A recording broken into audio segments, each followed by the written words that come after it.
Olá, tudo bem? Eu sou Marcos Tosi e você está assistindo à Última Análise. Que bom ter você aqui com a gente para mais uma conversa ponderada, racional e, claro, sempre bem-humorada sobre os temas atuais relevantes para o país. Seja muito bem-vindo. E eu aproveito para dar também as boas-vindas aos nossos colunistas aqui no estúdio, Deltan Dallagnol. Tudo bem, Deltan? Como é que você está? Grande Tosi, excelente. Olá, Guilherme, Marcília. Um grande abraço para todo mundo que está nos acompanhando aqui na Gazeta do Povo. Guilherme Kilter, tudo certo, Guilherme? Tudo certo. Vamos para mais uma? É um prazer estar com vocês aqui. Opa. Saudações para ele no telão, o André Marcília. Mas a gente tem uma surpresinha pro Marcília. Olha só, hein? Ele tinha pedido, né? Na semana passada a gente falou aqui sobre o programa do Ratinho, que ele fez um desabafo lá e tinha claque. O André Marcília ficou um pouco cismado com aquela claque. Por que o nosso programa não tem toda essa efusividade, né? Eu Por senti que não? uma pitada de inveja, viu, Tosi? O Ratinho que se cuide. Ratinho que se cuide. Olha, o Só assunto falta- do último...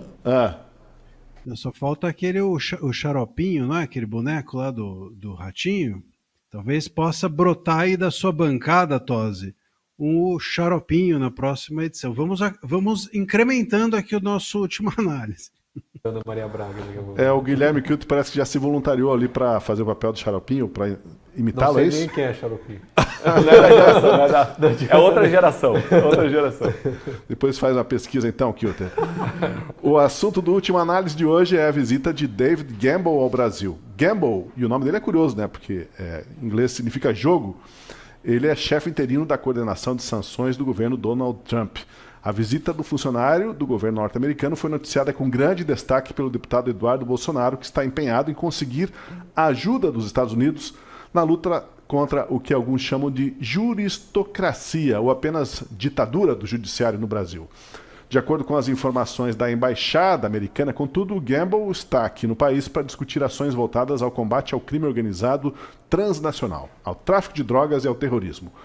Como se lê na matéria do Guilherme Grande, a embaixada não confirmou que o funcionário vem ao Brasil para discutir sanções a Alexandre de Moraes. Por outro lado, também não havia lá muitas reuniões marcadas com representantes do governo brasileiro. Seria a visita de Gamble uma resposta à provocação de Alexandre de Moraes, que disse em entrevista à revista New Yorker que a pressão dos Estados Unidos só teria efeito se um porta-aviões chegasse ao Lago Paranoá, em Brasília? Bom, mas antes de a gente começar com a nossa conversa, eu vou abrir espaço para a participação de um correspondente internacional. Exatamente, Márcio Antônio Campos, jornalista da Gazeta, está em Roma para cobrir o conclave que vai escolher o próximo Papa. Conclave que começa já na quarta-feira, dia 7. Eu saúdo o Márcio e pergunto, Márcio, como é que estão as coisas por aí? O Márcio está ali também, o Lucas Saba. Boa noite para vocês, bom dia, boa tarde. Bom, aí é boa noite, né, Márcio? Aqui acabou de passar da meia-noite. Boa noite aí para todo mundo. Boa noite, Marcília, Deltan, Marcos, tudo bom? Bom, aqui já passa da meia-noite, aliás, aqui já é terça. Você sabe que quando a gente entrou hoje cedinho no Café com a Gazeta, Tosi, tinha muitos jornalistas, uma centena deles, aliás, são quase 6 mil credenciados ali na Basílica de São Pedro. E agora só temos eu e o guerreiro Márcio Campos, as informações, esse resumo do dia do que foi aqui na cidade-estado do Vaticano. Bom, a gente conseguiu conversar hoje, né, Márcio, com um dos candidatos ali que está presente no conclave, ele que é um cardeal relativamente novo, foi colocado no cargo em 2022 pelo então Papa Francisco, ele que é cardeal do Timor-Leste, e ele até brincou com a gente, viu, Tosi, Deltan, Marcília, ele disse que é o primeiro conclave dele, que ele tem uma esperança que dure bastante, que estão conhecendo o perfil. E esse momento agora das congregações finais, hoje foi o penúltimo dia, amanhã é o último antes do conclave na quarta, é justamente para eles se conhecerem melhor, né, Márcio? É isso, as congregações gerais são essas reuniões de cardeais que estão acontecendo desde o dia seguinte ao falecimento do Papa Francisco. É a oportunidade dos cardeais se conhecerem, porque essa reclamação já é antiga. Antes de o Papa Francisco falecer, já se dizia que os cardeais não tinham muitas oportunidades para virem todos aqui ao Vaticano para se conhecerem, conversar. As congregações gerais são essas reuniões que dão essa oportunidade e a oportunidade de discutir abertamente os problemas que cada um vê na igreja, qual é o perfil que eles gostariam de ver no próximo Papa. Ninguém fala em nomes, né, em votar nesse ou naquele. É o tipo de articulação que vai ficar para quarta-feira, quando o conclave começar. Mas é o momento de discutir problemas, né? Falar em princípios ainda, não em pessoas. Você sabe, Tosi, que aqui tem várias listas, né? Eu brinco que é um pouco o Datafolha aqui, porque sai um monte de lista, aí um nome não bate com a lista do outro jornal, etc. Mas o que há de incomum entre todas as listas são os italianos, né? Tem uma vontade muito grande de retornar o papado ao velho continente, sobretudo a Itália, o que não ocorre há quase 50 anos, né, Márcio? Isso, o último Papa italiano foi João Paulo I, né? Lá em 1978, um papado super curto de um mês. Os italianos, tem 3 italianos que estão sendo mais falados aqui no momento, né? O primeiro deles é o Pietro Parolin, que era cardeal secretário de Estado. Vários vaticanistas aqui acreditam que ele deve ter, na primeira votação, algumas dezenas de votos já. Um outro é o cardeal Matteo Zuppi, que também já foi mais falado, agora não está se comentando tanto. E o outro cardeal que está em ascensão, que ele, apesar dele não viver na Itália, né, ele é o patriarca latino de Jerusalém, mas ele é italiano, que é o Pier Battista Pizzaballa. Esse está em alta, né, cada vez mais pessoas falando nele. É um cardeal mais jovem. Se os cardeais quiserem um papado mais longo, porque às vezes se fala eleger um cardeal mais velho para voltar aqui daqui a 5, 6, 7 anos e repetir todo esse processo novamente, talvez não valha a pena. Então, para quem tiver em mente um papado um pouquinho mais longo, o Pizzaballa, outros cardeais aí na casa dos 60, 70 e pouquinhos no máximo, podem ser alternativas mais viáveis. Nós temos cardeais, viu, Tosi, o mais novo deles tem 45 anos. Há uma expectativa bastante grande, eram aguardados 135 aqui no Vaticano, apareceram 133, 2 deles justificaram, segundo o porta-voz do Vaticano, uma questão de saúde para não comparecer. Desses 133, 108 indicados pelo Papa Francisco, o que faz crescer o rumor aqui, pelo menos na cidade-estado do Vaticano, que podemos ter a chance grande de um Francisco II. Eu volto com você, Tosi.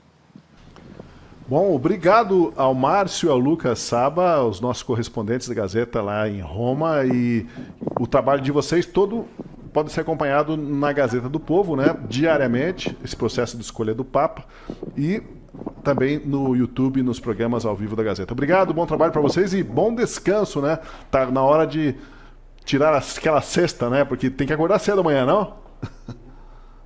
Amanhã, 9 da manhã, já tem congregação geral de cardeais de novo. A gente vai lá pro portão da aula Paulo VI tentar entrevistar mais cardeais à medida que eles chegam. Eles estão cada vez mais arredios, tá? Eles fogem por outras portas, saem de carro, aqueles carros com insulfilme que aí no Brasil daria multa, porque é 100% de vedação, assim. E nenhum deles passam pela gente, né? Hoje a gente conseguiu ali uma entrevista a muito custo, mas as entrevistas que saem, Tosi, Deltan, Marcília, é muito aquela coisa, olha, eu vim aqui para buscar os 3 pontos, é isso que o professor almeja, é muito aquela coisa bem genérica, evidentemente que eles não vão falar quem são os favoritos ou em quem vão votar, mas o mundo quer saber a opinião do novo Papa em relação ao aborto, a droga, a guerras pelo mundo, tem uma questão do Banco do Vaticano que não vai muito bem, então essas são questões aí que precisam ser respondidas, Tosi. Obrigado, bom descanso para vocês e voltem sempre aqui para o Última Análise. Tá aí, você acompanhou a transmissão, né, bom, hoje ao vivo, a presença do Márcio Campos e do Lucas Saba lá em Roma, e retomamos agora o foco eixo do nosso programa, né? E a gente está falando agora, fomos até o Papa, agora vamos retornar aqui, até me confundir um pouquinho aqui, está falando sobre a visita desse enviado, esse emissário americano ao Brasil, né? Vocês, enquanto os olhos dos católicos se voltam para Roma, cheio de esperança, aqui o olhar de muita gente tem procurado Washington e a visita desse representante americano. E eu pergunto, será que o governo dos Estados Unidos vai aplicar um corretivo no ministro Alexandre de Moraes? Não se anunciou a visita, tem toda uma polêmica, né? Afinal, essa visita veio para quê? Para fazer um protocolo de combate ao crime organizado, vem também para sondar possíveis sanções ao ministro Alexandre de Moraes. Conte-nos um pouco dos bastidores, Deltan Dallagnol. Olha só, Telzi, a minha avaliação é de que essa visita vem sim para avaliar o cenário, avaliar as violações praticadas no Brasil a direitos humanos, a fim de avaliar uma punição para o ministro Alexandre de Moraes. Por que essa é a minha conclusão? Porque quando você olha a pauta da visita, a pauta é uma pauta meio vaga, uma agenda de combate ao crime organizado, mas você não entende muito bem isso no contexto atual, nas circunstâncias atuais. A gente está falando de alguém que é o número 3 da hierarquia dos Estados Unidos. Você tem o presidente Donald Trump, você tem o secretário de Estado, Marco Rubio, e em seguida já vem o David Gamble, chefe desse setor de sanções. E esse setor de sanções não é um setor especializado aí em combate à lavagem de dinheiro transnacional, combate ao crime organizado de modo amplo, geral e restrito. Não é aquele que trata de políticas públicas, não. Ele trata de sanções a indivíduos específicos, de violações praticadas por pessoas que praticam corrupção transnacional num país e essa pessoa não vai ser punida pelo próprio país. Então eles sancionam os Estados Unidos, aquele indivíduo específico que praticou corrupção, ou uma pessoa que viola direitos humanos sistematicamente num outro país, ele tem uma autoridade, ele tem um poder de Estado, ele não vai ser punido, não vai ser levado à justiça naquele próprio país em razão do poder que ele tem, e os Estados Unidos sancionam no cenário internacional aquela pessoa, assim como fazem outros países, como faz o Reino Unido, como faz o Canadá, como a União Europeia faz, são sanções aplicadas pelos países. E quando eu olho aqui as atribuições, eu estava dando uma olhadinha agora há pouco nas atribuições aqui da própria coordenação de sanções. E dá uma olhadinha aqui, ó.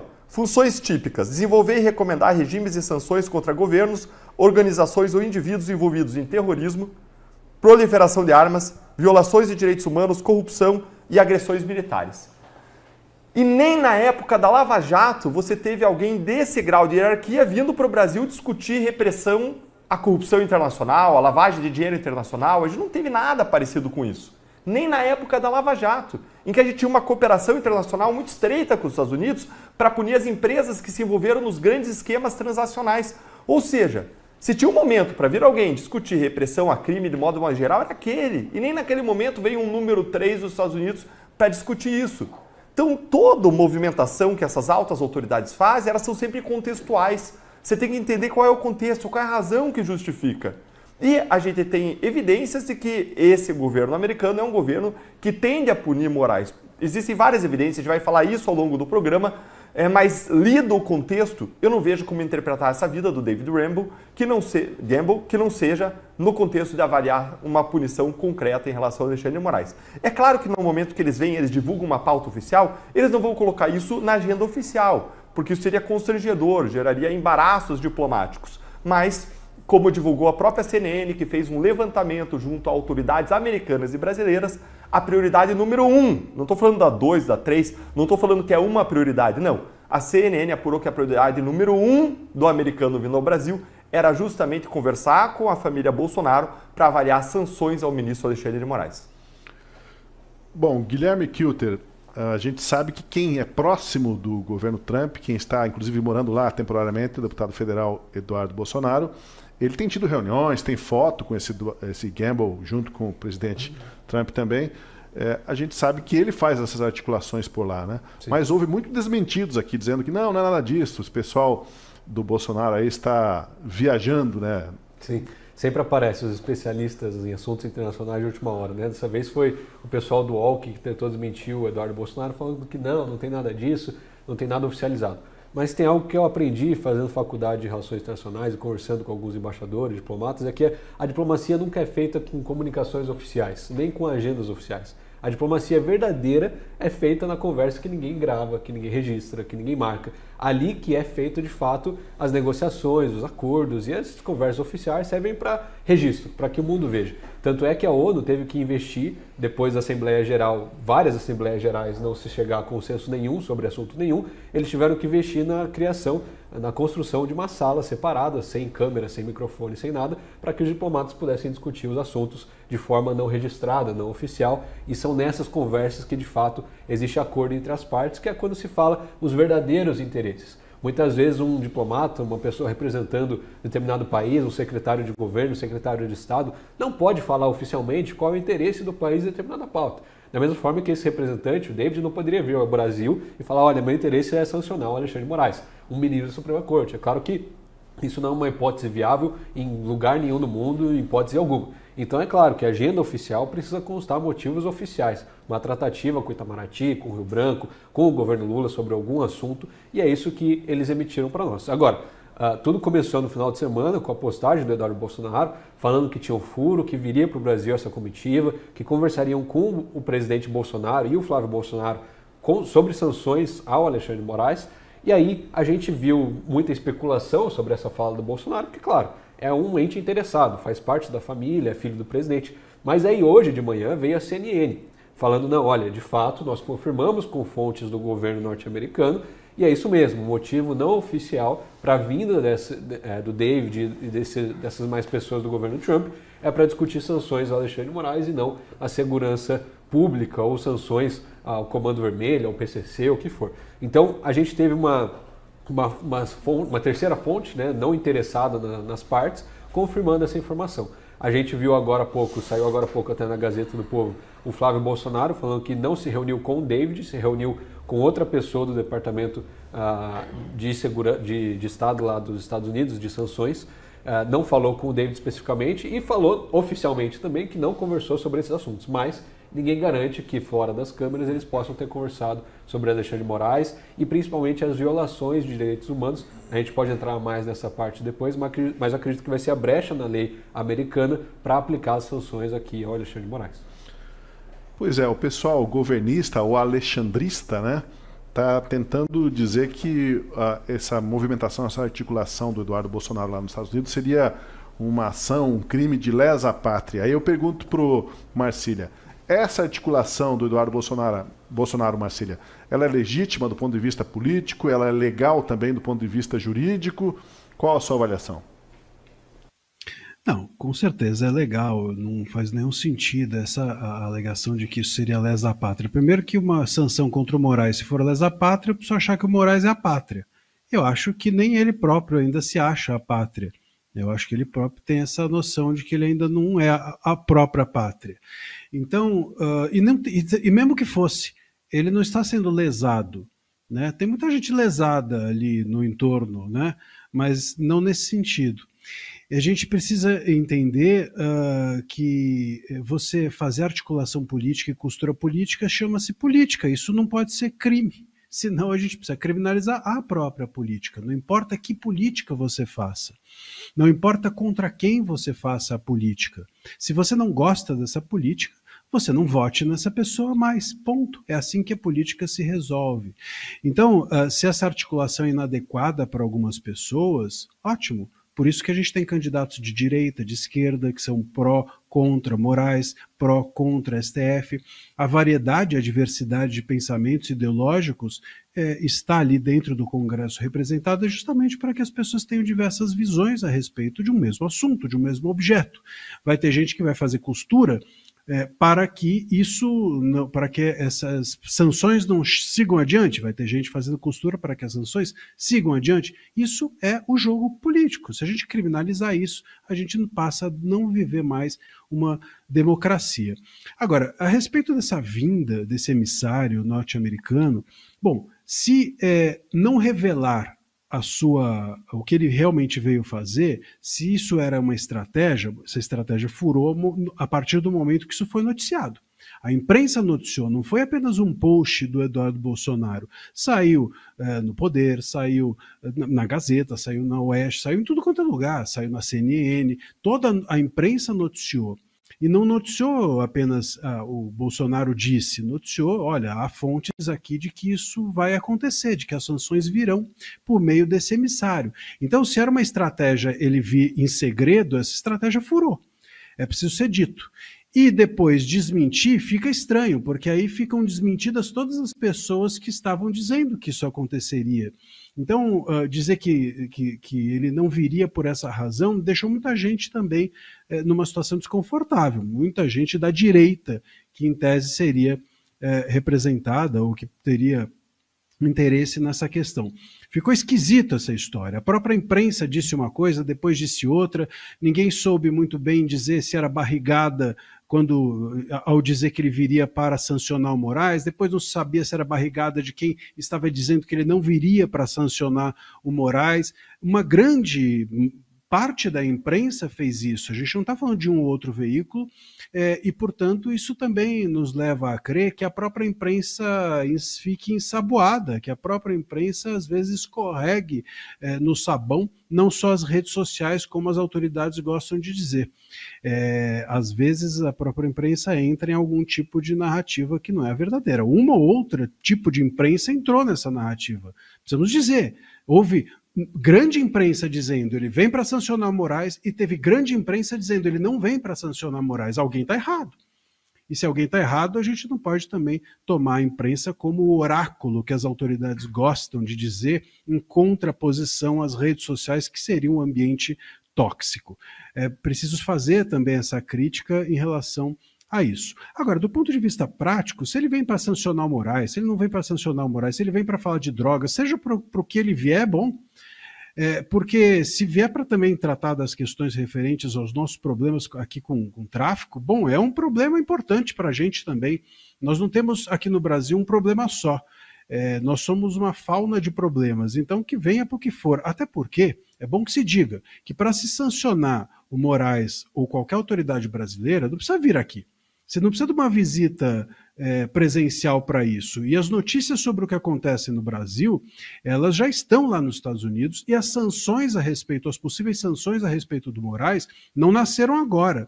Isso o governo Trump já vinha dizendo ou falando a respeito há muito tempo.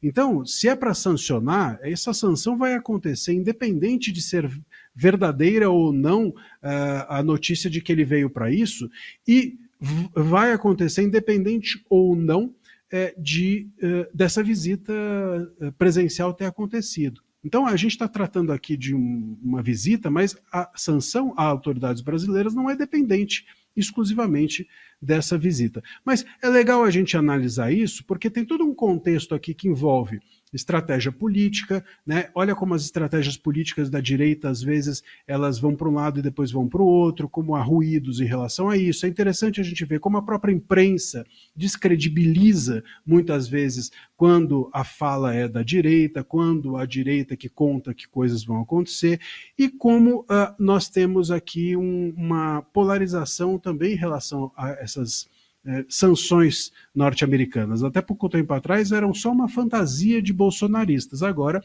virou uma realidade, então virou uma torcida, vem, não vem, vai sancionar, não vai, até onde pode ir, tudo isso passou a tomar conta do debate público, e nós vamos ter nos próximos meses, eu acho que até anos, isso como um ator, os Estados Unidos como um ator externo, político, relevante dentro desse caos jurídico que nós temos aqui no Brasil, promovido pelo STF.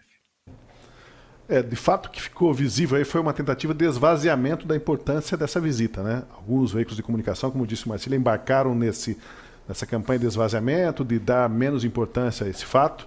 Agora eu fico me perguntando se lá, dentro das quatro paredes da reunião entre eles, alguém do governo não pode ter perguntado assim, Mr. Gamble, já que o senhor está aqui, o senhor poderia nos ajudar aqui com um probleminha que a gente está tendo com o INSS, agora desconto consignado também? Como é que vocês lidam com isso nos Estados Unidos? Né?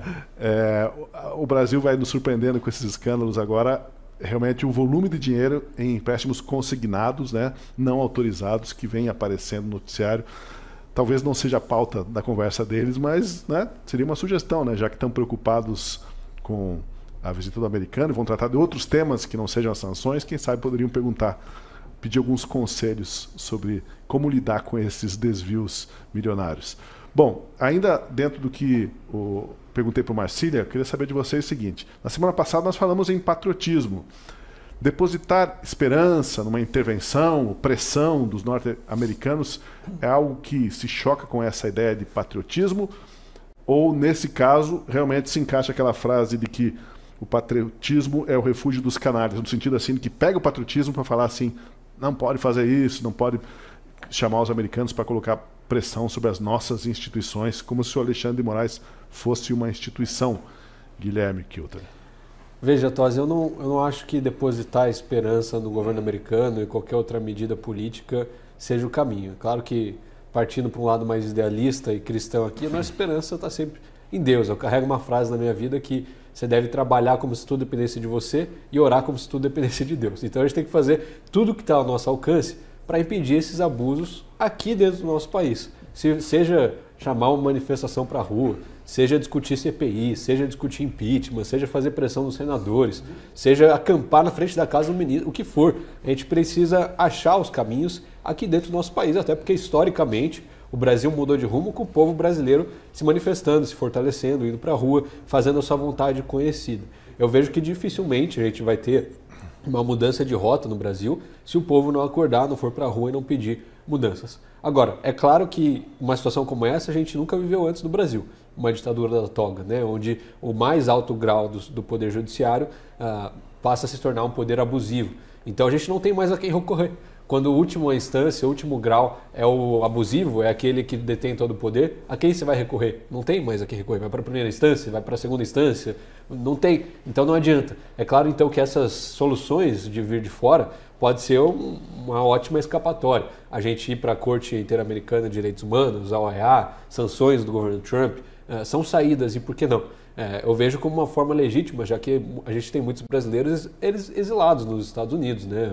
Alan dos Santos, Rodrigo Constantino, o próprio Paulo Figueiredo e agora o Eduardo Bolsonaro, que se licenciou do seu mandato de deputado federal para ficar lá fora articulando essas pautas de lá para cá. Então eu vejo com bons olhos. É claro que a gente não pode depositar esperança nisso, mas existe um dispositivo legal dos Estados Unidos, a lei Magnitsky, né? Assim que fala, Magnitsky, que permite que o governo americano aplique uma sanção a uma pessoa específica, uma instituição, por violação aos direitos humanos. E eu acredito que isso é completamente viável quando a gente trata do caso Alexandre de Moraes, uma vez que tem pessoas presas sem o devido processo legal, uma vez que a gente tem a violação até da liberdade de expressão e da imunidade parlamentar, como é o caso do Daniel Silveira. E, claro, o principal fator, ao meu ver, fator político, é a derrubada de contas e perfis das redes sociais. Por quê?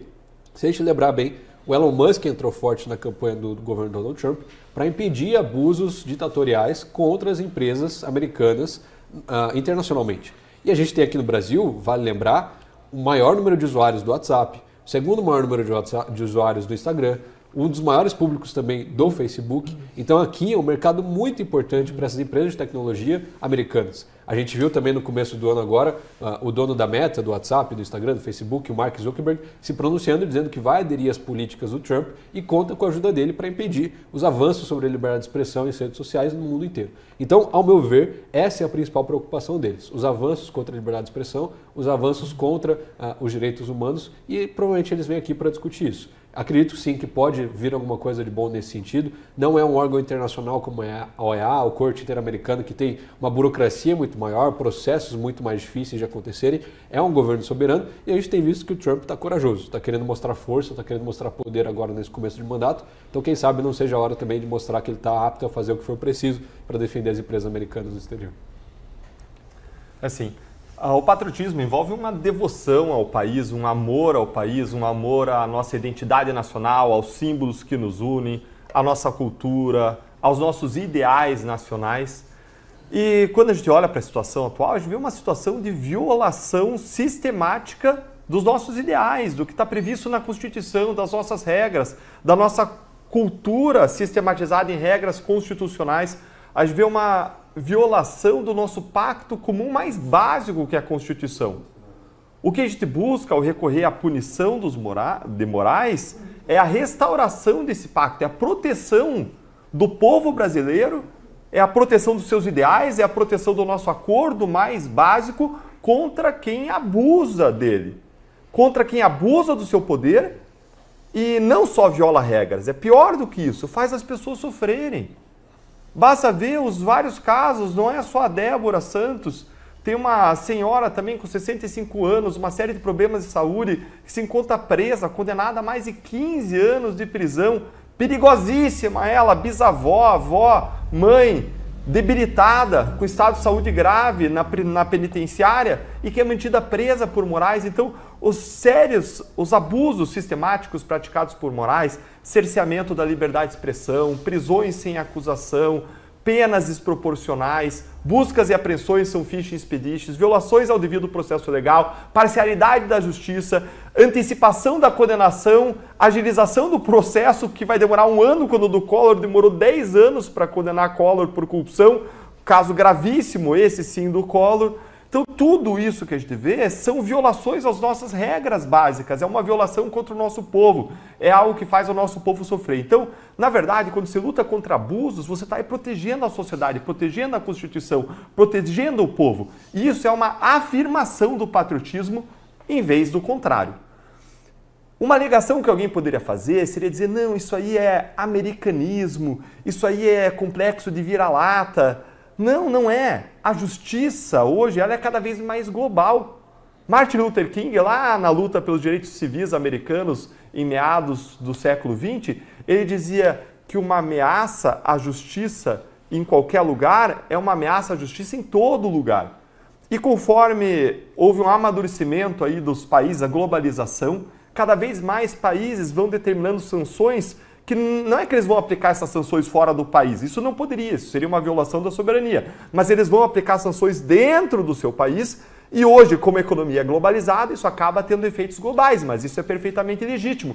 E não é só os Estados Unidos, qualquer país que possa aplicar sanções legítimas contra violações de direitos humanos deve fazer e nós devemos defender que o façam, porque isso faz parte de uma compreensão internacional de que existem direitos essenciais, direitos naturais que não são concedidos pelo Estado, mas são reconhecidos pelo Estado, dados a todos, e que cabe aos Estados proteger independentemente de nacionalidade. Então, quando a gente vê a atuação dos Estados Unidos nesse caso, é muito mais do que os Estados Unidos. A gente vê igualmente uma atuação agora que está sendo demandada da União Europeia. Um deputado federal polonês da União Europeia, o Dominik, ele propôs uma resolução para que se façam também sanções contra Moraes. A Espanha e a Interpol se recusaram a dar cumprimento a ordens de Moraes por entender que violava direitos humanos, que existiam violações aos direitos das pessoas. O governo Biden, antes do Trump, se recusou a cumprir medidas do Supremo Tribunal Federal em relação a Alan dos Santos por entender que aquilo violava a liberdade de expressão, o devido processo legal, que era também uma violação dos direitos humanos. Então, cada vez mais países vêm reconhecendo sistematicamente uma violação de direitos humanos praticada pelo nosso Supremo Tribunal Federal. E assim como nós devemos cooperar, amar, servir a população mundial através daquilo que for possível em cooperação com os outros povos, como diz a nossa Constituição, nós igualmente devemos buscar isso no exterior quando nós enfrentamos graves problemas praticados no Brasil, graves abusos praticados no Brasil, a partir da nossa mais alta corte. Todo esse debate também causa um certo constrangimento, né? Você disse aí que alguns tentam desqualificar essa visita, dizendo que estamos reagindo como quem tem complexo de vira-lata, subserviência, né? Prestando loas ao americano, achando que ele vai, de alguma forma, interferir no nosso processo. Mas, na verdade, Marcília,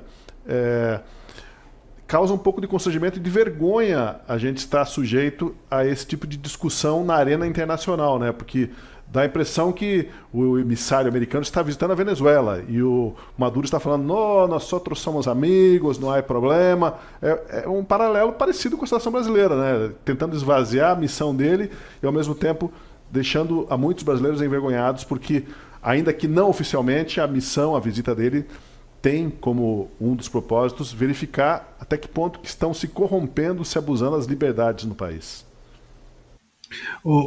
Tosi, mas é vergonhoso mesmo e nós somos sem vergonha. Então é preciso que a gente passe mesmo vergonha. Porque tem muita gente sem vergonha. Sem vergonha, não no sentido no sentido literal mesmo, que não tem vergonha, que acha que está tudo bem, que acha que está tudo certo. Eu vou dar um dado aqui, bem fuleiro, bem fácil para todo mundo perceber. Saiu essa semana, dia 3 agora, foi Dia Mundial da Liberdade de Imprensa, né, imagina só. E o STF sentiu a vontade para fazer uma postagem comemorando. Parabéns para a liberdade de imprensa, muito importante a liberdade de imprensa num país democrático. Pô, é brincadeira. Então, assim, parece gozação, mas é sério. Fizeram um post, estavam comemorando a liberdade de imprensa, que eles próprios estão deturpando. desde 2019. Tudo isso começou com censura à liberdade de imprensa, com o caso da revista Cruzoé. Nós tivemos na semana passada uma audiência no Senado, né, em que o Glenn Greenwald, ele disse com todas as letras que ele foi investigado para que se chegasse ao talha-ferro. Ou seja, violou-se a fonte. Ele estava dizendo isso, acusando o STF de violar a fonte, o sigilo de fonte, que é protegido pelo artigo 5º, inciso 14, da Constituição. O STF, em vez de proteger, estava violando, segundo ele. Não estou inventando, ele disse, no Senado. E o que fizemos com isso? Nada. No dia seguinte estava o STF comemorando a liberdade de imprensa numa postagem no STF. Então, assim, é muito difícil um país como esse. Nós tivemos também na semana passada a RSF, que é a Repórteres Sem Fronteiras, que é uma entidade respeitada mundialmente, francesa, com uma pesquisa em que o Brasil subiu 19 posições no ranking da liberdade de imprensa, desde a saída do Bolsonaro do poder e a chegada do Lula. Como se a troca de governo fizesse a liberdade de imprensa por si só melhorar. Bom, se a troca de um governante é o suficiente para a liberdade melhorar, é porque a liberdade não depende do país, depende do governante. Então não é a liberdade. Se você não tem estrutura, se você tem estruturas sólidas dentro de um país, elas resistem a um ou outro governo, melhor ou pior. E a liberdade se mantém. Agora, se ela melhora ou piora de acordo com o governo, claro que não é a liberdade que está boa ou ruim, que a liberdade está na mão, é uma peteca na mão de um ou outro governo. Basta fazer um raciocínio óbvio para saber, portanto, que essa justificativa da saída ou entrada de um governo não é suficiente para dizer que a liberdade melhorou. Agora, qual a liberdade de imprensa que melhorou no país com a saída do Bolsonaro? Sério mesmo? Uma entidade que fez entrevistas com as pessoas, não vou nem aqui dizer que a culpa é da entidade, porque a entidade entrevistou pessoas e pessoas perceberam a liberdade de imprensa no Brasil melhor com a saída do Bolsonaro. Então nós temos pessoas, esses entrevistados, acreditando que o Brasil está melhor. Então precisa mesmo vir alguém de fora, porque se não vem alguém de fora, a gente vai tocando para frente, achando que está tudo certo. Infelizmente, dentro do Brasil, a censura, o autoritarismo, o abuso, o excesso de poder favorece muita gente. Favorece muita gente. Muita gente vive disso, ou muita gente se beneficia disso.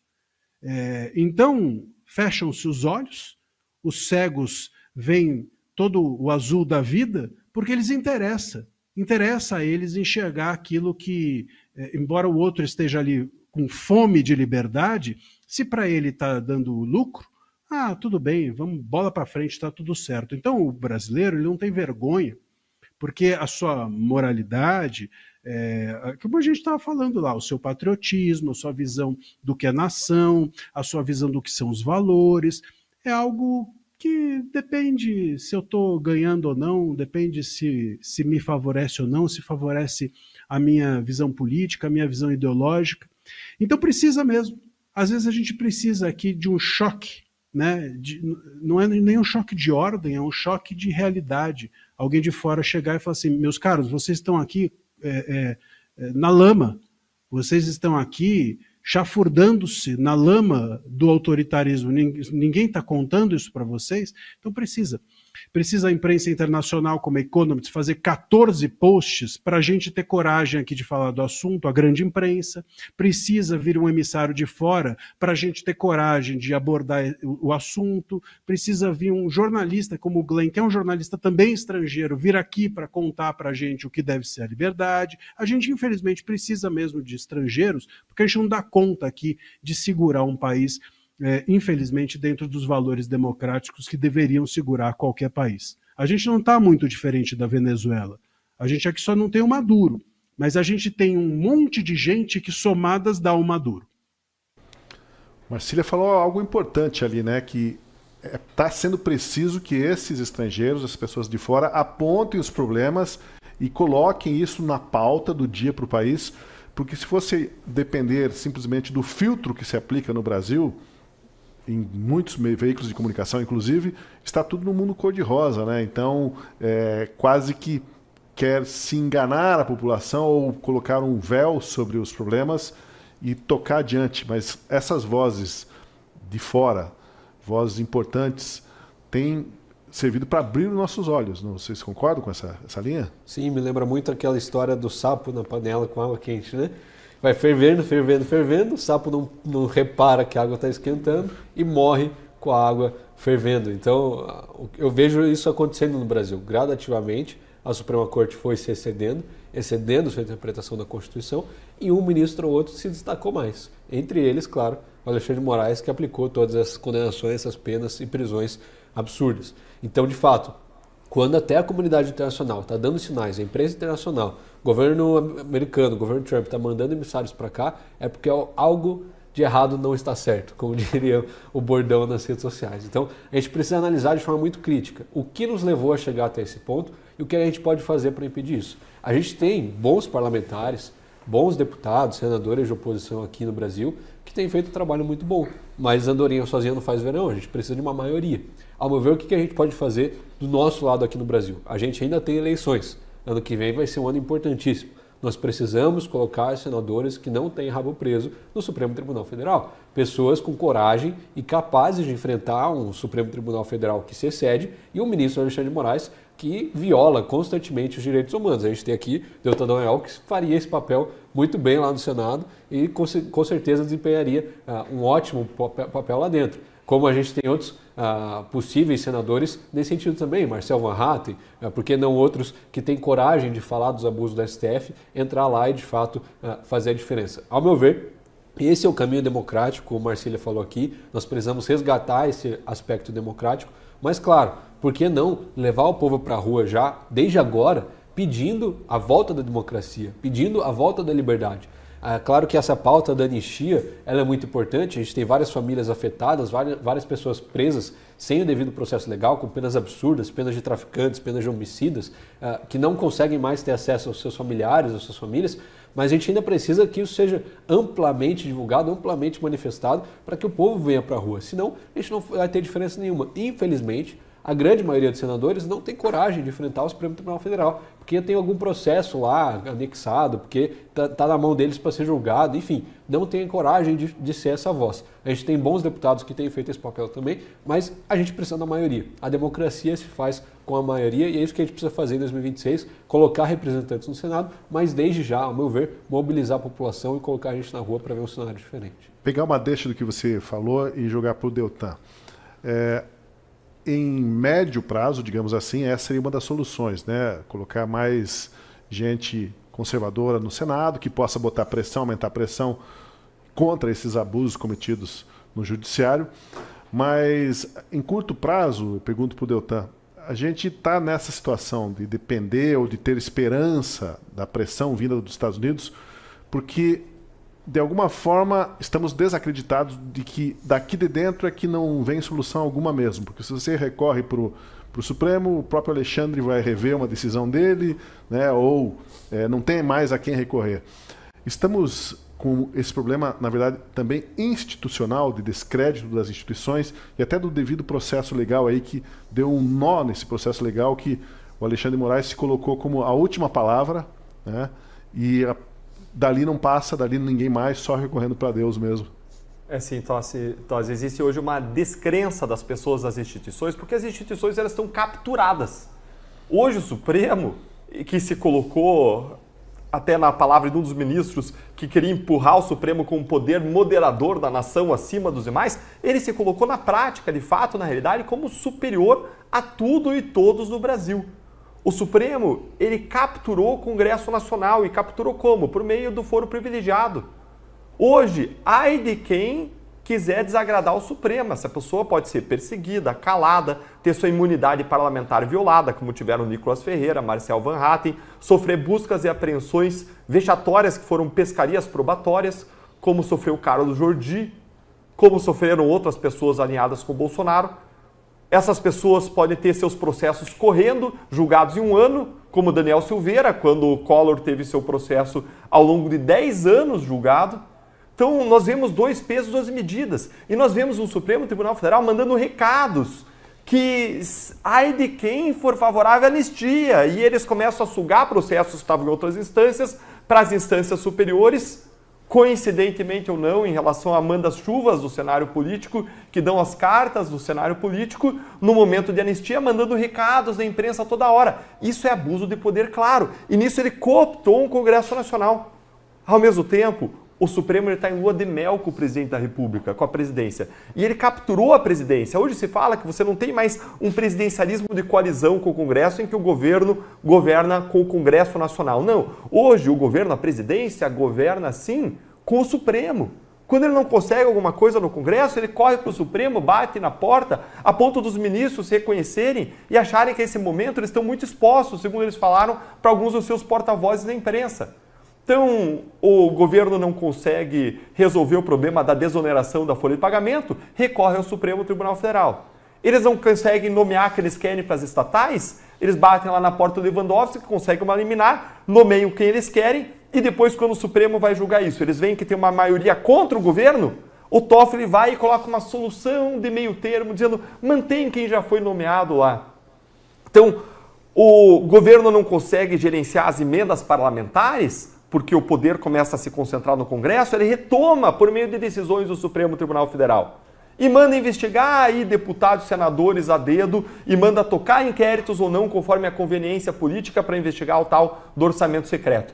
Então, nós vemos um governo aliado de um Supremo, governando junto, um Supremo cooptando esse governo. Hoje, infelizmente, o Supremo ele comanda o país. E qual é a credibilidade, qual é a confiança das pessoas no Supremo? Uma pesquisa recente mostrou que a avaliação positiva do Supremo é de 12% dos brasileiros. É 1 a cada 10. É muito pouco. É uma erosão de credibilidade. O nome do Supremo está na lama. E a gente vem de uma situação em que a população teve uma grande esperança numa virada de página, na mudança do país a partir da Lava Jato e a partir da atuação do próprio Supremo, que se revelou não o guardião da Constituição, mas o guardião da impunidade dos corruptos. Isso se reverteu. E isso vai gerando nas pessoas uma descrença, um cinismo, uma desesperança. E eles veem que quem deveria reagir aos abusos, que é especialmente o Senado, como disse o Gui, não reage porque eles estão com seus rabos literalmente presos nas mãos de ministros do Supremo. Então isso gera, assim, uma desesperança. No cenário, hoje, o que a gente tem que fazer? A gente tem que mudar, como o Gui disse, o Congresso Nacional, tem que mudar o Senado Federal. Só que o horizonte para isso é final de 2026. O que pode acontecer antes disso? Pode acontecer, sim, punições internacionais que freiem os abusos do Supremo, pode acontecer a população nas ruas e nas redes sociais e poderia acontecer uma medida liminar para uma Corte Interamericana de Direitos Humanos, que tem jurisdição aí sobre o Brasil, consentida pelo Brasil, que pode atuar e pode vir a cercear abusos, caçar decisões e que poderia sim ser uma esperança. Então hoje, infelizmente, a nossa esperança vem em grande medida de fora, a não ser que a população desperte e vá para as ruas das cidades e as ruas das redes sociais e aumente muito a fervura e a pressão.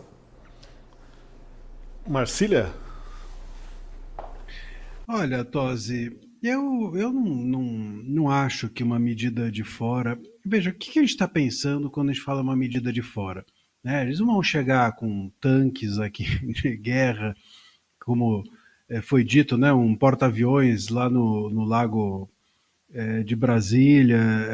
Óbvio que não é isso. Então, o que seria uma medida de fora? Uma sanção?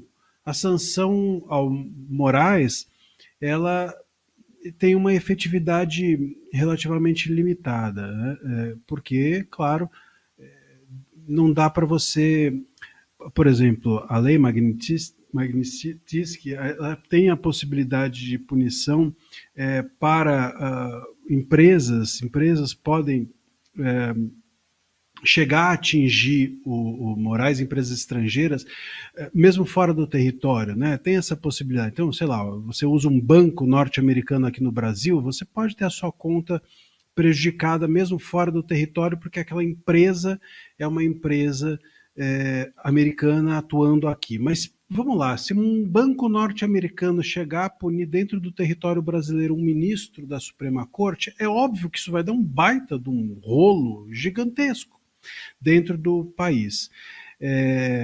Então, eu acho difícil que se chegue a isso. é mais provável que se impeça o Moraes de ir lá para fora, de visitar a Disney, de coisas assim, de ter negócios lá fora. Então, assim, são punições com alguma limitação. Outras punições podem vir de cortes interamericanas. Bom, o quê? Vamos punir o Brasil? Vamos ter uma sanção econômica em relação ao Brasil? Isso vai ser utilizado, provavelmente, pelo governo Lula para dizer, tá ruim a economia por conta dos norte-americanos. É tudo que ele quer. Conseguir colocar a culpa da economia estar ruim em alguém, que não nele mesmo, ou pelo menos nos seus aliados. Então, o que eu espero não é necessariamente que a punição tenha algo de fora venha com uma punição que resolva os nossos problemas. O que eu espero é que uma punição ela possa ser didática. Nós possamos ter algum tipo de bomba de efeito moral ou bomba de efeito morais, talvez seja melhor dito, e que isso crie algum tipo de constrangimento, não apenas para nós. Você disse bem, Tosi, agora há pouco, que nós ficamos constrangidos com esse estado de coisas, mas somos apenas nós. Eles precisam ficar. Quando a Economist, por exemplo, falou sobre o STF, o Barroso ficou constrangido e teve de sair à imprensa. E aí ficou mais constrangido ainda porque falou muita bobagem, falou mal falado, cometeu imprecisões, foi corrigido por muita gente, etc. Mas houve um constrangimento, eles precisam ficar constrangidos.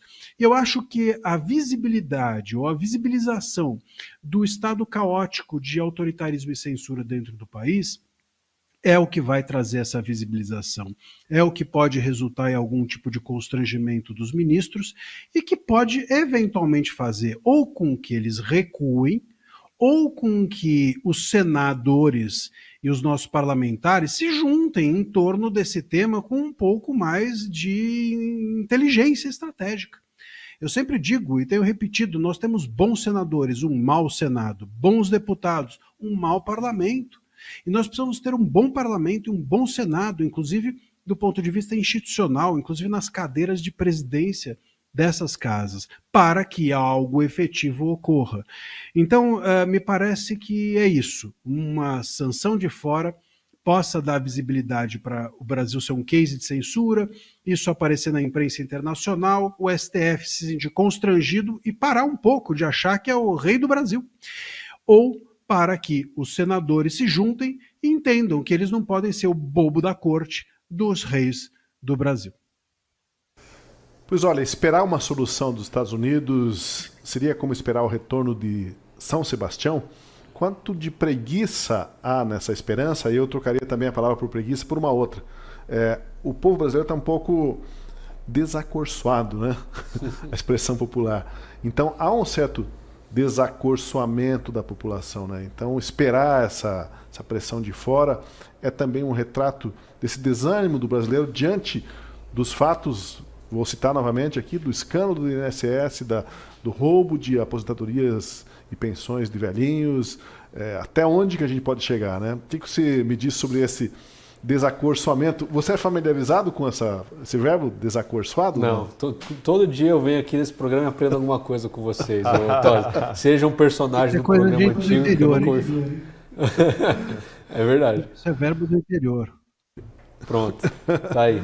Mas eu acredito que é completamente justificável, Tosi, essa desilusão com as instituições brasileiras, né?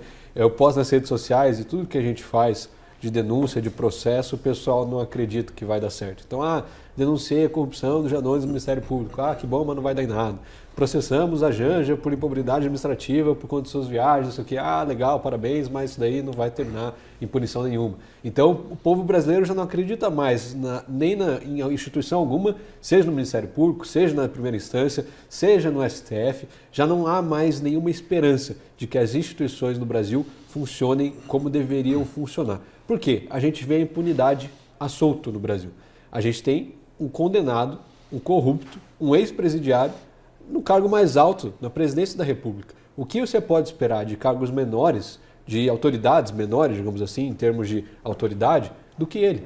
Se até o mais corrupto está ocupando o cargo mais alto, quem dirá os outros cargos? O Deltan sempre disse que a Lava Jato foi, uma onda de esperança no mar de impunidade.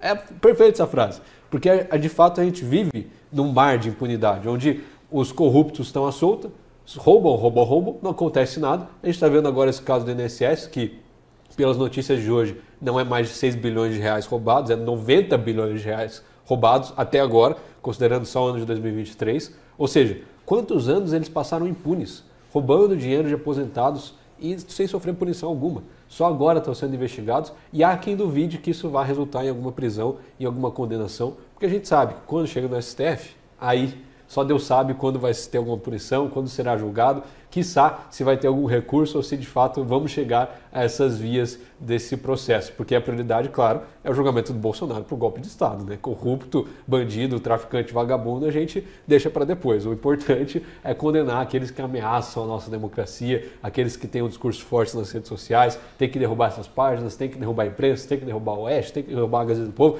enfim, tem que fazer tudo que vai contra os nossos opositores, mas aos nossos aliados a gente dá total liberdade. Então, não descredibilizo o brasileiro por isso, mas eu acredito que está na hora, em algum momento, entre agora e as eleições ano que vem, da gente, de fato, ir para a rua por uma pauta como essa, pautas como o impeachment do Alexandre de Moraes, pautas como o impeachment do presidente Lula, porque são pautas fortes como essas que trazem o povo para a rua. Ninguém aguenta mais. O povo não quer que eles sejam punidos, que eles sejam afastados, eles querem ver o Alexandre de Moraes na cadeia. É isso que o brasileiro quer. Quer ver em outro país, exilado, o que for. Não querem ver ele, sofri uma sanção, perdi o visto, não posso ir mais para Disney. Eu acredito que até isso o brasileiro fica, legal, ele não tem mais visto, não vai mais para Disney. E aí? Vou continuar aqui, amanhã ele derruba o X de novo, o que vai acontecer?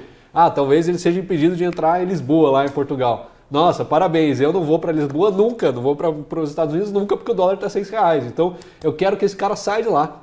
Se você fala, qualquer brasileiro, qualquer eleitor, é isso. Quando que o Lula vai ser preso de novo? Quando que o Alexandre de Moraes vai sair do Supremo Tribunal Federal? O brasileiro está cansado, não aguenta mais, não quer ver medidas para inglês ver, que não adianta nada, que não funciona. Então são por essas pautas que eu acredito que a gente deve ir para a rua, que deve mobilizar.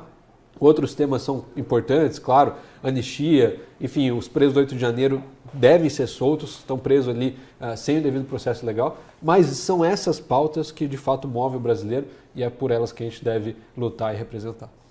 Legal. Gui, me conta uma coisa aí, você já tinha ouvido falar dessa de retorno de Dom Sebastião? Não. Não, eu imaginei. Eu imaginei também. Ele deve ter ouvido falar o Scorsin comentando aqui, né? O Scorsin comentou algumas vezes por cima aqui. O Scorsin é um poço de o sebastianismo, né? Olha só, exatamente. Então explica um pouquinho o contexto do sebastianismo, né? Mas eu também não sabia até a Lava Jato. Lá na Lava Jato que eu escutei pela primeira vez o pessoal falando, os colegas, não, isso aí é que nem aguardar o retorno de Dom Sebastião, o sebastianismo. O Carlos Fernando era uma pessoa muito culta, sempre nos trazia boas referências. E aconteceu que um rei de Portugal, Dom Sebastião, ele morreu numa batalha que ele foi fazendo, uma cruzada pessoal. Já tinha passado as cruzadas da Igreja Católica, aí, século XI, XII, mas lá em 1578 esse rei foi para uma batalha de Alcácer Quibir, em Marrocos, e ele morreu, só que ele não foi identificado, o corpo dele. E aí surgiu um boato de que ele estava vivo, na verdade, de que ele ia retornar, ia reconduzir Portugal aos seus tempos gloriosos, seus tempos áureos, e ficou com uma esperança aí chamada de sebastianismo do retorno do rei, que resolveria todos os problemas. Entendi. Que é uma grande ilusão. O Michael Jackson não morreu, tá na Argentina, né? Exatamente. Exatamente. Fica aquela esperança, né, de que a pessoa não morreu, de que vai retornar de forma gloriosa, inesperada, surpresa. E eu não acho que aguardar uma punição, ou esperar uma punição que venha dos Estados Unidos, da Corte Interamericana dos Direitos Humanos, seja um sebastianismo. Eu não acho que é uma ilusão, eu acho que ela vem. Quando eu olho para os Estados Unidos, eu vejo que Elon Musk, ele disse que ia haver ainda Moraes na cadeia. Quem conhece Elon Musk, conversa com a imprensa, fala que ele não esquece esse tipo de coisa que ele sofreu na pele, os abusos que ele sofreu do Moraes. Os abusos com as várias violações do devido processo legal, os abusos com a notificação via própria X da empresa lá nos Estados Unidos, a ameaça de prisão sobre os representantes legais, o bloqueio de recursos de uma outra empresa, Starlink, para saquear esses valores, não é sacar, é saquear esses valores para cobrir uma multa aplicada sobre o X, uma série de ilegalidades praticadas sobre o X, ataques pessoais feitos contra uma pessoa investigada pelo próprio Moraes. Quando o Elon Musk era investigado, ele foi à inauguração do Museu da Democracia no Rio de Janeiro e fez ataques àqueles mercantilistas estrangeiros que querem colonizar o Brasil agora, esses novos mercantilistas das redes sociais. Então, existe ali um conhecimento concreto, não vou nem dizer uma mágoa, vou dizer um conhecimento concreto das injustiças, ilegalidades e abusos praticados por Moraes e um conhecimento direto por parte dos grandes conselheiros de Donald Trump, que é Elon Musk. Aí quando você vai olhar para quem é responsável por aplicar essas sanções, que é o Marco Rubio, do Departamento de Estado, Secretaria de Estado, ele, quando era deputado federal, antes de ele ser alçado à Secretaria de Estado, de ser reeleito e ser alçado pelo governo Trump, ele, na época do governo Joe Biden, ele pediu a aplicação de sanções contra Moraes para o então secretário de Estado da época e hoje ele ocupa essa posição. Então, você olha para o próprio Trump, o Trump processou o Moraes. Como assim? O Trump processou por meio da empresa dele, a Truth Social, Truth Media. Ele processou junto com a Rumble, porque a Rumble foi cassada de funcionar no Brasil pela decisão do Supremo Tribunal Federal, e a Rumble é a plataforma que é a base para a operação da Truth Media, da Truth Social, da rede social do Trump, e eles processaram Alexandre de Moraes, o Supremo Tribunal Federal, lá na Flórida. Aí sim, por violação à soberania americana. A gente tem que falar o que é violação de soberania e o que não é. Vamos voltar nisso depois. Mas o meu ponto aqui existe sim todo o ambiente favorável de pessoas que sofreram concretamente abusos morais que hoje estão em posições de poder dos Estados Unidos e que podem julgar esse caso. Quando eu olho para a Corte Interamericana de Direitos Humanos, eu vejo uma corte a cuja jurisdição o Brasil se submeteu voluntariamente ao assinar o tratado, ao assinar não só o tratado, mas assinar a cláusula específica do tratado da Convenção Interamericana de Jurisdição Contenciosa, que submeteu o Brasil à jurisdição contenciosa da Corte Interamericana. Então, quando a Corte Interamericana decide, vale no Brasil. A Corte Interamericana pode, inclusive, cassar as decisões do STF, pode mandar indenizar as vítimas dos abusos. E o representante da OEA, da Corte Interamericana, mas aí pela comissão, que é o braço executivo da Corte, veio ao Brasil investigar esses abusos, ouviu uma série de pessoas, ouviu vítimas dos abusos, chegou a fazer um comentário do que o que ele estava vendo era bastante grave, voltou para a Corte Interamericana, para a comissão, e para Washington, e passou a redigir um relatório que vai vir a qualquer momento. E só um relatório da comissão já é algo muito constrangedor para o país quando aponta violações sistemáticas de direitos humanos. E isso pode escalar e ser escolhido como um caso a ser levado para a corte que pode vir a julgar. Então, eu não acredito que seja um sebastianismo, acredito que vem, pode demorar.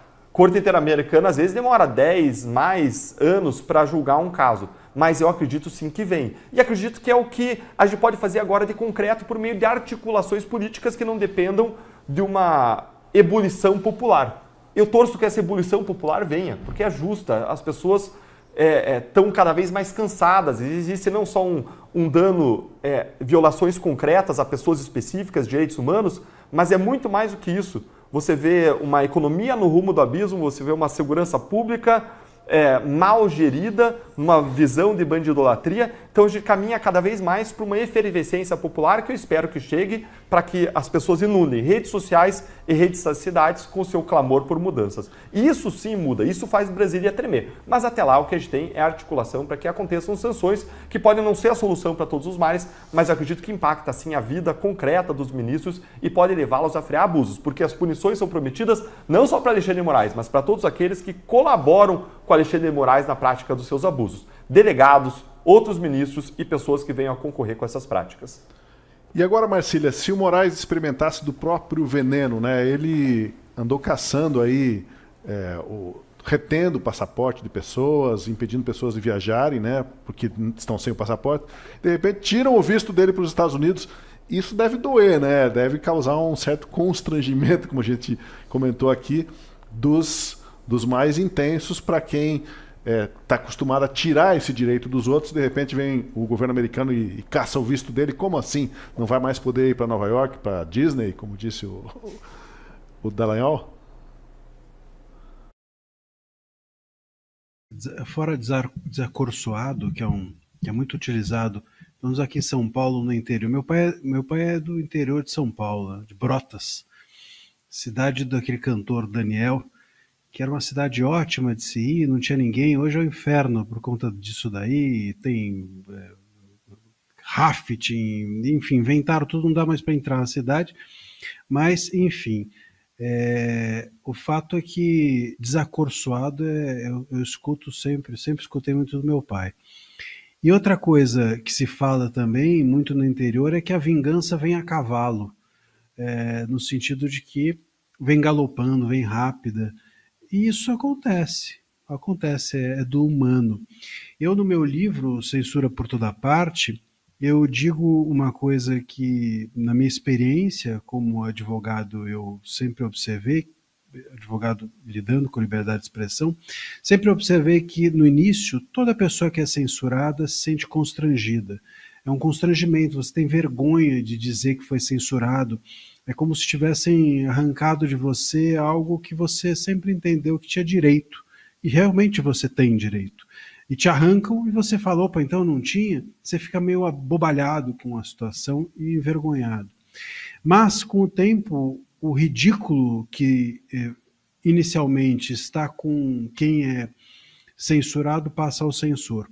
Sempre a censura dá uma rasteira no censor. Sempre a censura acaba expondo ao ridículo o censor e não o censurado.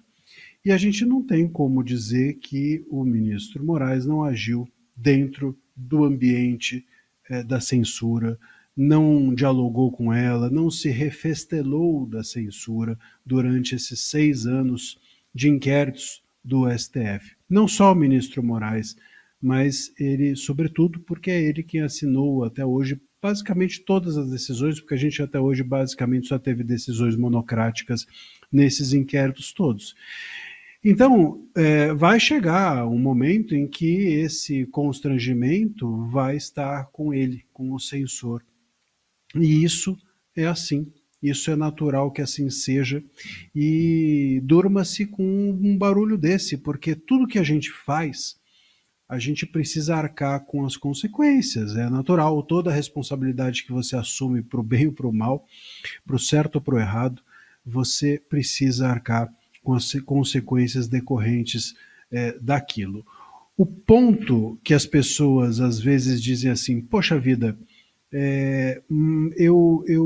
mas eles têm muito poder, e com o poder todos têm,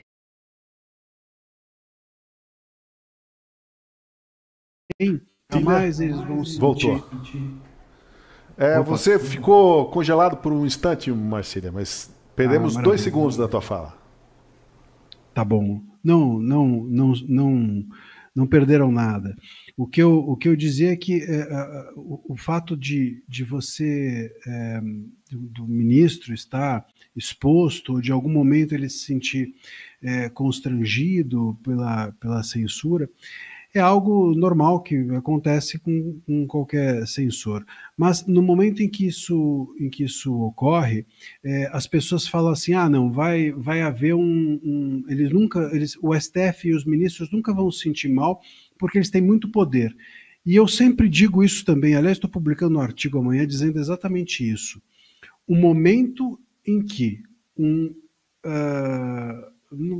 qualquer governo tirânico ou qualquer governo autoritário, pode ser qualquer um, não estou falando necessariamente do nosso caso aqui, para não ficar isso assim registrado, mas qualquer autoritarismo, ele sempre se isola com o poder. O poder é a última coisa que uma pessoa autoritária possui. Ela fica sozinha, isolada com o poder. E no momento em que ela fica sozinha, isolada com o poder, ela não tem o que fazer com aquele poder, porque ela não tem muito em quem mandar. O problema, portanto, de uma pessoa autoritária não é que o poder dela é perdido, é que ela fica isolada, e aí ela não tem em quem mandar. O isolamento é o grande problema do autoritário, e nós estamos caminhando sim, e essas medidas todas vão fazer com que em algum momento nós tenhamos um STF isolado, infelizmente, mas eles plantaram isso, e eles estão colhendo isso. O STF vai ficar isolado e com um baita de um poder na mão que não pode ser exercido porque ninguém confia, ninguém acha, enfim, vai se tornar uma corte irrelevante com o tempo e eles vão ter só poder, de forma isolada, poder não é exercido. O poder ele só é importante quando alguém confia que aquela ordem é importante ou relevante. Eu me lembro aqui que tem aquela passagem do Pequeno Príncipe, em que o reizinho, não sei se vocês se lembram, em que o rei ele está sozinho no planeta dele e ele diz exatamente isso. Ele fala assim, olha, eu só dou ordens que as pessoas podem cumprir. E é o jeito dele manter algum tipo de poder ali, porque, enfim, ele está isolado. Então ele sabe que não adianta nada ele dar uma baita de uma ordem que ninguém vai cumprir. O isolamento é o último passo de uma tirania e não a falta de poder. Viu, Marcília, você me lembrou de quando o Pequeno Príncipe estava saindo do planeta e ele sempre, para ele não perder o poder, ele afirmava aquilo que ia acontecer, né? Então, você vai, então te ordeno que vai embora, né? E foi um pouco o que aconteceu agora, ultimamente, com a citação que aconteceu do Paulo Figueiredo por edital. O que era certo era o Alexandre de Moraes mandar uma carta rogatória para os Estados Unidos, ou então um pedido de cooperação formal. Mas ele sabia que ia ser recusado, como a Espanha já recusou, como a Interpol já recusou, como os próprios Estados Unidos já recusaram em outros momentos. E aí, para ele não ficar com o pincel na mão, ele foi lá e, contra a lei, ele mandou citar por edital. Quando você estava falando, antes de você mencionar o Pequeno Príncipe, eu lembrei exatamente dessa figura, desse rei do mundo, sozinho no mundo, que mandava no seu pequeno planeta. E eu lembro que, de todos os planetas que o Pequeno Príncipe passou, a pessoa de quem ele mais gostou, menos desgostou, era a pessoa que fazia contas. Vocês lembram disso?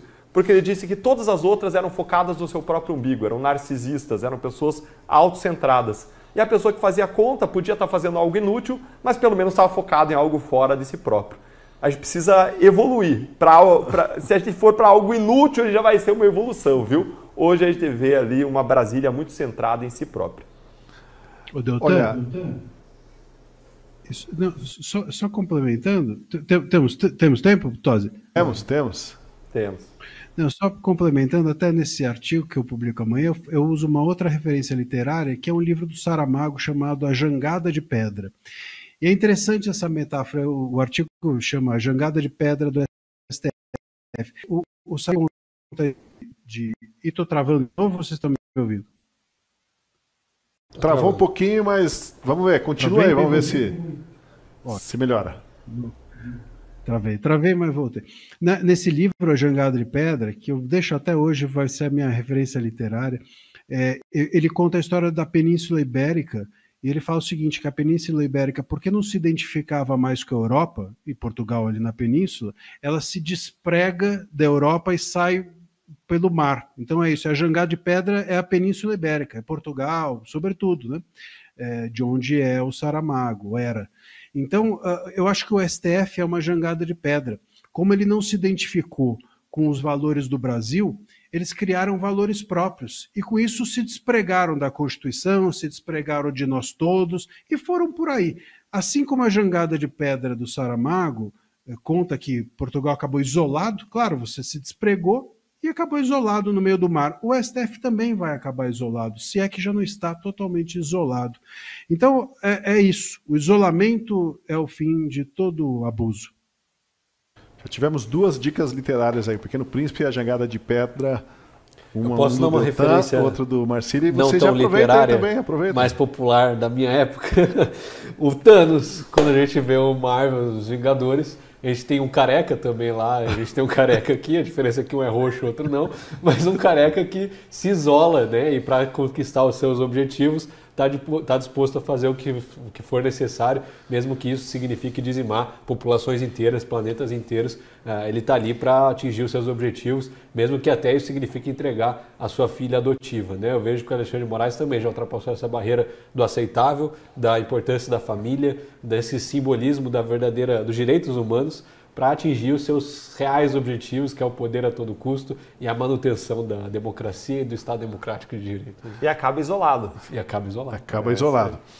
Para você não ficar isolado nesse debate, para se aprofundar nesses temas e acompanhar o trabalho jornalístico da Gazeta do Povo, eu te convido para se tornar um assinante do jornal. Você pode clicar no link que está na descrição, no chat, ou usar o QR Code na tela para assinar a Gazeta do Povo. R$ 1,90, R$ 1,90 nos 6 primeiros meses. Por esse valor você tem acesso ao melhor jornalismo do país com os melhores colunistas e ainda por cima também tem acesso a cursos e uma biblioteca de e-books que não para de crescer. Aproveite os últimos dias dessa oferta especial, R$ 1,90 nos 6 primeiros meses a cada mês. Bom, deixa eu colocar a seguinte questão para vocês. Quando a coisa está ruim, a fase está ruim, né? Dá parece que estão nadando contra a maré, né? Contra a corrente. A fase está ruim para o que muitos convencionaram chamar de consórcio governo Lula e Poder Judiciário, né?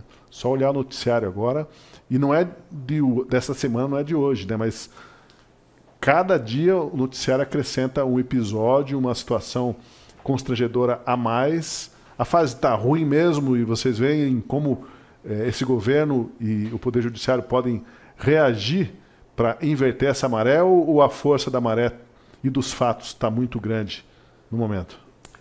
Tosi, acho que teve muita passação de pano da imprensa. Até quando você, Guilherme, e o André tinham passado por isso, tinham comentado alguma coisa dessa linha, eu fiquei com vontade de comentar, me segurei, mas eu queria comentar agora, engatando nessa tua pergunta. A imprensa teve muita passação de pano. Quando assumiu Lula, em nome da defesa da democracia, o governo da democracia, muitos jornalistas ali comemoraram, porque não gostavam do Bolsonaro, são de esquerda, têm uma visão avessa a valores conservadores, veem no Bolsonaro atitudes ou falas que eles entendem como autoritárias, e eles comemoraram a vitória da democracia. Aí depois veio o 8 de janeiro e foi tudo o que eles precisavam. 8 de janeiro foi um tiro do pé da própria direita, porque era tudo o que eles precisavam para consolidar o discurso deles de que a esquerda apenas defende a democracia, o que é uma imensa de uma hipocrisia. A esquerda defende aquela democracia relativa da Venezuela, né? A democracia da corrupção, da mensalão, Lava Jato, que aí você enfia bilhões de reais em campanha eleitoral e ganha daquele jeito as eleições, enfiando um monte de dinheiro nas campanhas eleitorais, ilegal, ilícito, desviado do Estado.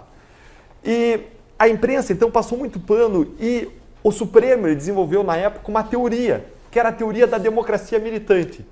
Uma teoria derivada lá de um alemão da década de 30, Carl Schmitt, que disse que a democracia tem que ter mecanismos para se autoproteger. Nós não podemos ser, em outras palavras, tolerantes com a intolerância, senão a intolerância vencerá.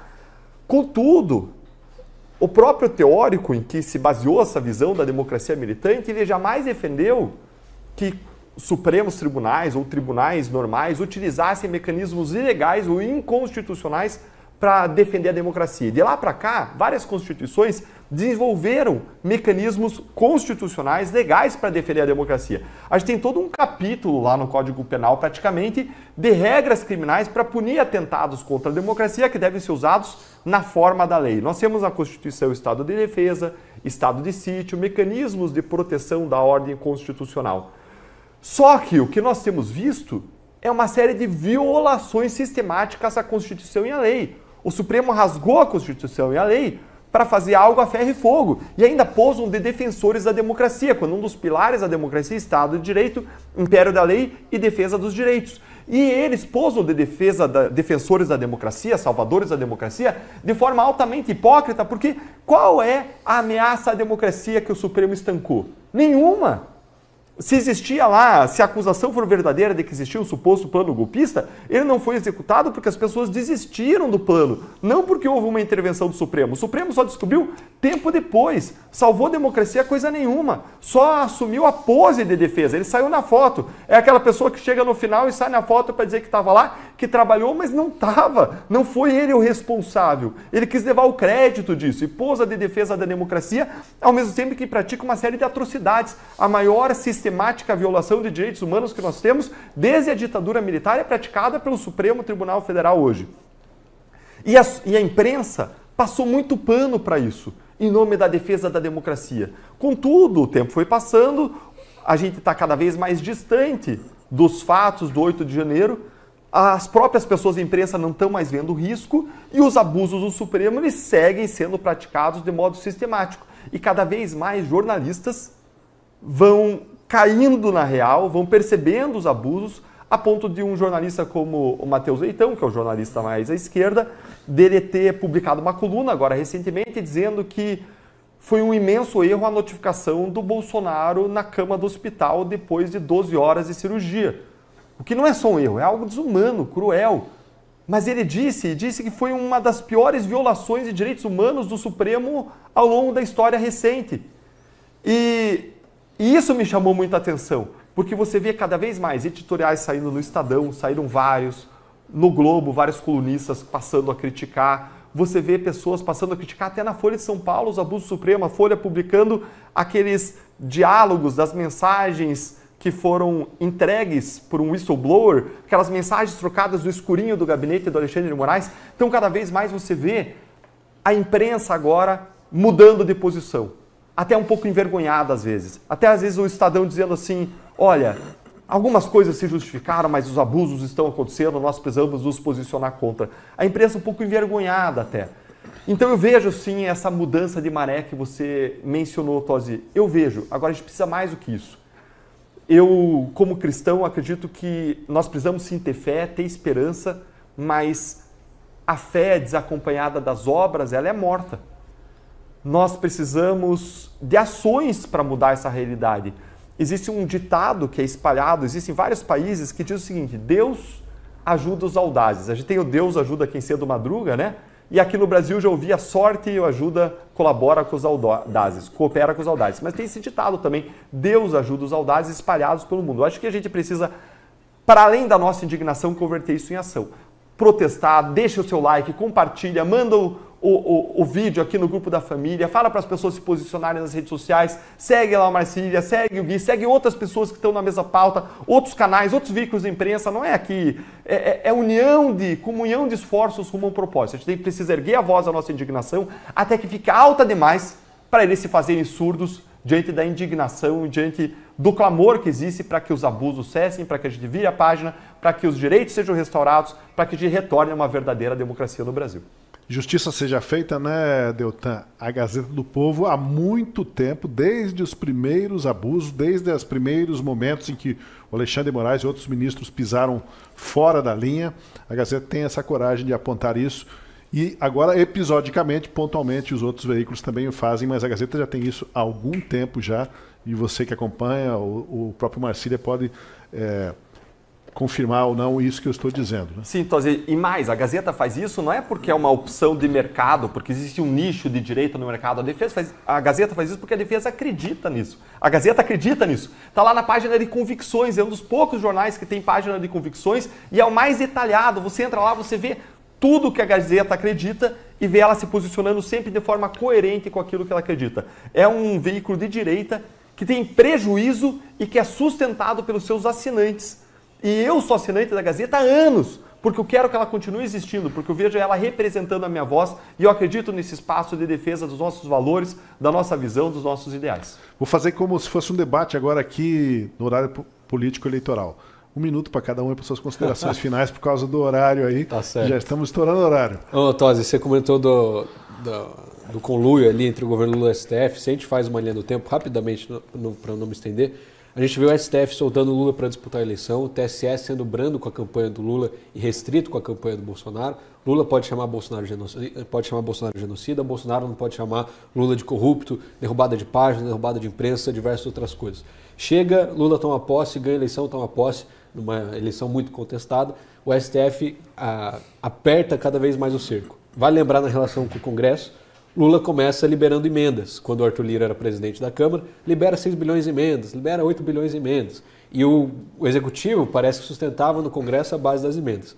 Entra Flávio Dino no STF, suspende a questão das emendas e muda o presidente da Câmara. Sai Arthur Lira, entra Hugo Mota. Com o Hugo Mota parece que não precisa liberar dinheiro. Primeiro porque já acabou o dinheiro, o governo está em crise. Segundo, porque o que se diz lá dentro do Congresso é que o STF tem o pai do Hugo Mota na mão. Então, se ele pautar a anistia, vão prender o pai dele. É o que dizem as fontes dentro da Câmara. Então, a gente já não tem mais a compra do Congresso, do Legislativo, a gente tem a coerção. E aí, você está no último ponto que um ditador pode chegar, que não é mais comprar alguém, mas é ameaçar alguém. E aí, ou a corda está muito esticada, ou ela rompe, ou o negócio vai ficar cada vez mais feio. O Deltan comentou na imprensa, pela primeira vez eu estou vendo a imprensa pular do barco com essa questão do INSS. Hoje, páginas de direita postaram e repercutiram o discurso da Daniela Lima sobre o INSS.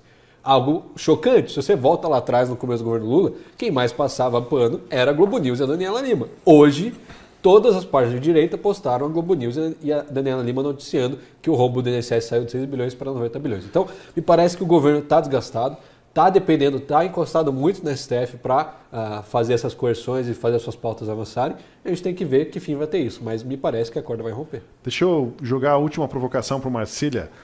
A gente não está ouvindo, Marcília, o ministro Flávio Dino se manifestar aí, né? Porque ele tem dado ordens aí ultimamente. Ele não deu nenhuma ordem ainda, salvo equívoco meu, para resolver em uma semana esse escândalo do INSS, devolver o dinheiro para os aposentados, né? Cadê o protagonismo do Flávio Dino nessa hora?